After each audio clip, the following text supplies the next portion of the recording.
Good morning and thanks for starting your weekend with us. I'm Monica Coleman. It's Saturday, May 14th. Michelle Apon is here today to give us an update on the forecast because, Michelle, it's going to be hot, a great day to get outside, maybe ride that bike, have a picnic at the park. Nearly 2 months after Indicum High School student Anthony Williams was hit and killed by a car, the man responsible for the accident has identified himself. Yesterday, Placer County CEO Todd Leopold came forward about the March 19th incident, acknowledging with a statement that he was the one behind the wheel. And now to the record-breaking state budget. Governor Gavin Newsom has announced a $300 billion state budget. So let's break down how exactly he's planning to use the surplus.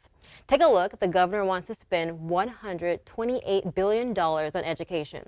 The governor is also calling for $2.5 billion for housing. And keep in mind that he still wants to send $400 to most people here in California to help with gas prices. The budget plan must now be approved by state lawmakers. It will take effect in July.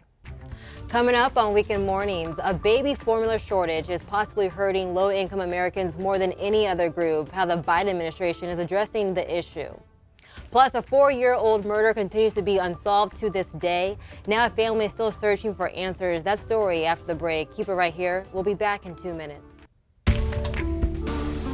The U.S. baby formula crisis is expected to improve in the coming weeks. This after President Biden and the administration scrambled to reverse a shortfall that hurt lower-income Americans. ABC's Ty Hernandez has more.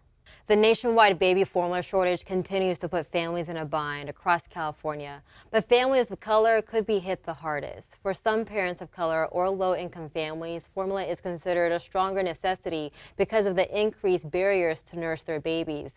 One barrier, not enough time away from their jobs to nurse their babies.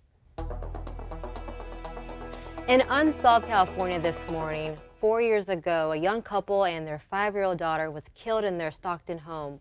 The case is still unsolved and the family is pleading for answers. ABC 10's Madison Wade has the story. Just devastating. Laura has started a nonprofit in his brother's name to help solve the case. If you have any information, call Stockton Police. Coming up is Game 6, and we're talking the Grizzlies versus the Warriors. That's coming up in your sports report just in a few minutes.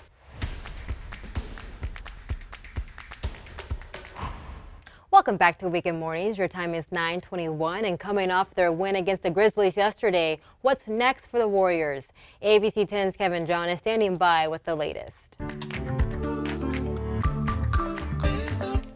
Welcome back to Weekend Mornings. I'm Monica Coleman. Michelle Apon has your weather forecast in just a few minutes. But first, a lot of students are graduating this time of year, but one valedictorian speech is one no one will soon forget. Here's ABC's David Muir. What a beautiful story. And so many students are graduating right here in Sacramento. But why is it every year it has to be on the hottest day? Because it is warm this Saturday, Michelle. You know what? It's one of those things. It's like people are graduating. Let's make it really hot outside. Looking forward to it. Thanks, Michelle. Right now, thousands are arriving in Washington, D.C. for the Bands Off Our Bodies protest, since that leaked draft opinion suggesting the Supreme Court's conservative majority could soon strike down Roe v. Wade. There have been protests around the country. ABC's Justin Finch is on Capitol Hill with more on the day's events. Let's talk dollars and cents. Governor Gavin Newsom announced the state minimum wage is going up again. It is good news for some, but others disagree. ABC 10's Jay Kim explains. He does as well. If you want to get involved, you can visit his website. We have more information on our website, abc10.com. Welcome back to Weekend Mornings. You're looking live over Big Sur. Meteorologist Michelle Apon has your weather in a few minutes. But first, let's verify.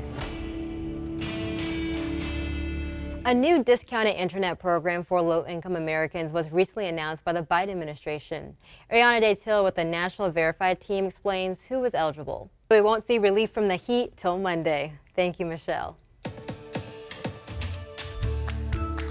Buckle up, it is time to hit the back roads. This week, John Bartel takes us to California City, the biggest city you have likely never heard of, to find out why so few people live there. Perfect day to get out and maybe go adopt a new pet.